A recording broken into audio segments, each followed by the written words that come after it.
എല്ലാവർക്കും നമസ്കാരം. ഇന്ന് സംസാരിക്കുന്നത് കളങ്കാവൽ എന്ന സിനിമയെക്കുറിച്ചാണ്. അതിനു മുൻപ് എൻ്റെ 298 സബ്സ്ക്രൈബേഴ്സിന് ഞാൻ നന്ദി പറയുന്നു. തുടർന്നും നിങ്ങളുടെ സഹകരണം എനിക്കുണ്ടാകുമെന്ന് പ്രതീക്ഷിക്കുന്നു. കളങ്കാവൽ സംവിധാനം ചെയ്തിരിക്കുന്നത് ജിതിൻ കെ ജോസാണ്. ഇതിൻ്റെ തിരക്കഥ തയ്യാറാക്കിയിരിക്കുന്നത് ജിതിൻ കെ ജോസും ജിഷ്ണു ശ്രീകുമാറും ചേർന്നിട്ടാണ്. ഛായാഗ്രഹണം നിർവഹിച്ചിരിക്കുന്നത് ഫൈസൽ അലിയാണ്. എഡിറ്റിംഗ് പ്രവീൺ പ്രഭാകർ. മ്യൂസിക് ചെയ്തിരിക്കുന്നത് മുജീബ് മജീദ്. Production Mammootty company. ഇതിലെ കഥാപാത്രങ്ങളായി വന്നിട്ടുള്ളത് മമ്മൂട്ടി, വിനായകൻ, ജിബിൻ ഗോപിനാഥ്, ഗായത്രി അരുൺ, രജീഷ വിജയൻ, ശ്രുതി രാമചന്ദ്രൻ തുടങ്ങി കുറേയധികം സ്ത്രീകൾ. ഇതിനോടകം നിങ്ങൾക്ക് അറിഞ്ഞിട്ടുണ്ടാവും എന്തുകൊണ്ടാണ് ഇത്രയധികം സ്ത്രീകൾ ഇതിനകത്തേക്ക് വന്നിട്ടുള്ളതെന്ന്. മേഘ തോമസ്, മാളവിക മേനോൻ, അബി സുഹാന, നിസ, ത്രിവേദ, സ്മിത, സിന്ധു വർമ്മ, അനുപമ, വൈഷ്ണവി സായ്കുമാർ, മോഹനപ്രിയ, സിദ്ധി ഫാത്തിമ, കബനി, സീമ, റിയ, അമൃത, മുല്ലേ അരസി, കാതറിൻ, മരിയ, പിൻസി, ധന്യ, അനന്യ തുടങ്ങിയവരാണ് ഈ ചിത്രത്തിൽ അഭിനയിച്ചിരിക്കുന്നത്. കഥയിലേക്ക് വന്നാൽ 2000-ൻ്റെ തുടക്കത്തിൽ തെക്കൻ കേരളത്തിലെ ഒരു തീരപ്രദേശത്ത് ഒരു സാമുദായിക വിപ്ലവം നടക്കുന്നു. അത് അന്വേഷിക്കാൻ വന്ന പോലീസ് ഉദ്യോഗസ്ഥനായ ജയകൃഷ്ണൻ ഒരു പെൺകുട്ടിയുടെ മിസ്സിംഗ് കേസിലേക്ക് എത്തുന്നു. കാണാതായ അവളുടെ ഫോൺ വഴി പോലീസ് അവളുമായി കോണ്ടാക്റ്റ് ഉണ്ടായിരുന്ന മറ്റൊരു പെൺകുട്ടിയിലേക്ക് എത്തുന്നു. അവളെക്കുറിച്ച് അന്വേഷിക്കുമ്പോൾ ആ കുട്ടിയും മിസ്സിംഗ് ആണ്. അതിനെ തുടർന്ന് അവരുടെ അന്വേഷണം തമിഴ്നാട്ടിലേക്ക് നീളുകയാണ്. ഇതിനൊരു കഥയെന്ന് പറയാൻ പറ്റില്ല. ഇതൊരു നടന്ന സംഭവത്തെ ആധാരമാക്കിയെടുത്ത സിനിമയാണ്. സ്ത്രീകളെ ലൈംഗികമായി ഉപയോഗിക്കുകയും ആവശ്യം കഴിയുമ്പോൾ കഴുത്ത് ഞെരിച്ചും സയനൈഡ് നൽകിയും കൊലപ്പെടുത്തുന്ന ഒരു സൈക്കോപാത്തിൻ്റെ ജീവിതമാണ് ഈ സിനിമയ്ക്ക് ആധാരമായിട്ടുള്ളത്. സ്ത്രീകൾക്ക് പണം കൊടുത്ത് പുരുഷ ശരീരത്തെ വിലയ്ക്ക് വാങ്ങി സെക്സ് ആസ്വദിക്കാൻ പലപ്പോഴും കഴിയാറില്ല. സ്നേഹവും കരുതലും നൽകിയാൽ അവളെ പിന്നീട് ഏത് രീതിയിലേക്ക് മാറ്റിയെടുക്കാമെന്ന് വിശ്വസിക്കുന്ന ക്രൂരനായ ഒരു മനുഷ്യൻ.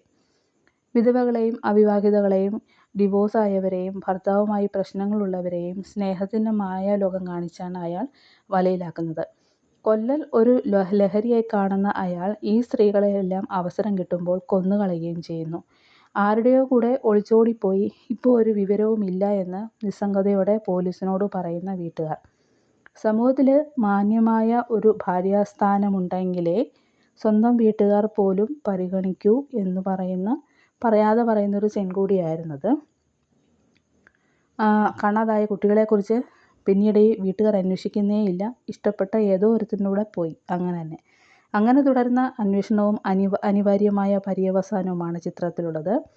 കഥയിൽ പുതുമയൊന്നും അവകാശപ്പെടാനില്ലാത്ത ഈ ചിത്രത്തെ ആകർഷകമാക്കുന്നത് മമ്മൂക്കയുടെ പ്രകടനം തന്നെയാണ്.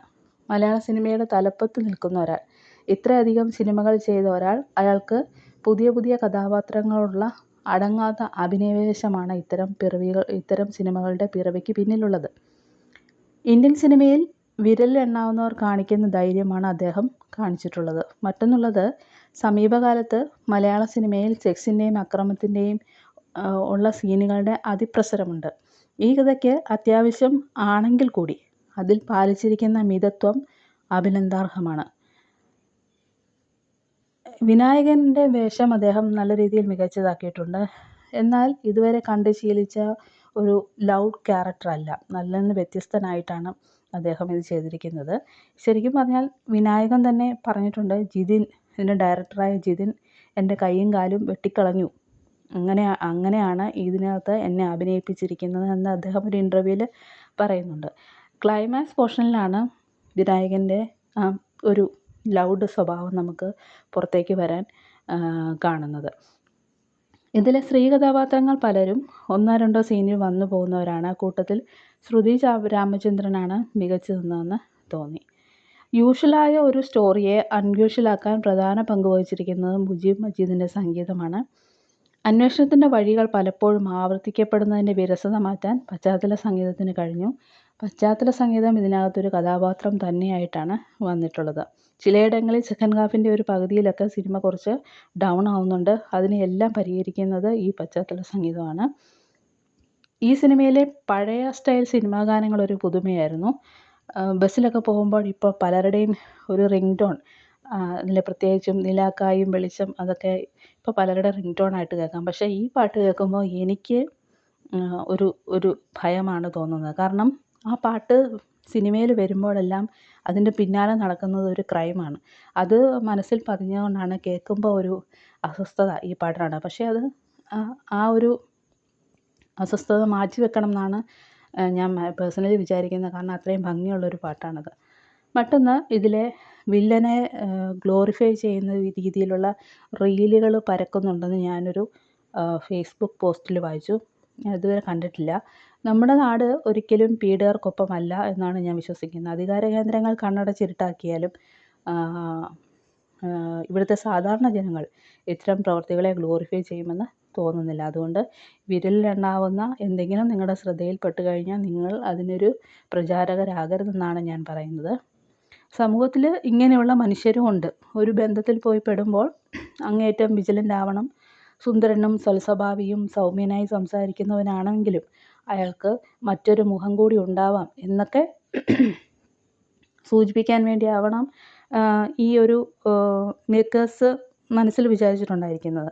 ഇതിലെ റിയൽ ക്യാരക്ടർ ആയ സൈനൈഡ് മോഹന് ഇപ്പോഴും അർഹിച്ച ശിക്ഷ കിട്ടിയിട്ടില്ല എന്നതാണ് വേദനിപ്പിക്കുന്ന മറ്റൊരു കാര്യം. ഈ മരിച്ചു പോകുന്ന പെൺകുട്ടികളെല്ലാം അവരുടെ മരണത്തിന് തൊട്ട് മുൻപേ വരെ അവർ ഭയങ്കരമായ സന്തോഷത്തിലായിരുന്നു. അവരുടെ ചിരിയോടുകൂടിയ മുഖമാണ് ഓരോ സീൻ അവസാനിക്കുമ്പോഴും പ്രേക്ഷകർ കാണുന്നത്. പിന്നീട് അവരുടെ മരിച്ച നിലയിൽ കാണുന്നുണ്ടെങ്കിലും അത് ഏതെങ്കിലും ഒരു പത്രവാർത്തയിൽ കൂടെയോ അങ്ങനെ കാണുന്നുള്ളൂ. യഥാർത്ഥത്തിൽ ഈ പെൺകുട്ടികളെല്ലാം വളരെ മനോഹരമായ രീതിയിലാണ് സിനിമയിൽ അവതരിപ്പിച്ചിരിക്കുന്നത്. അത്രയധികം സന്തോഷവതികളായിട്ടാണ് അവർ ഡയറക്റ്റായിട്ട് ചെന്ന് മരണത്തിലേക്ക് പോകുന്നത് എന്നൊക്കെ കാണുമ്പം ഭയങ്കര ഒരു വിഷമം തോന്നും. അപ്പോൾ ഇത്രയൊക്കെയാണ് ഈ സിനിമയെക്കുറിച്ച് പറയാനുള്ളത്.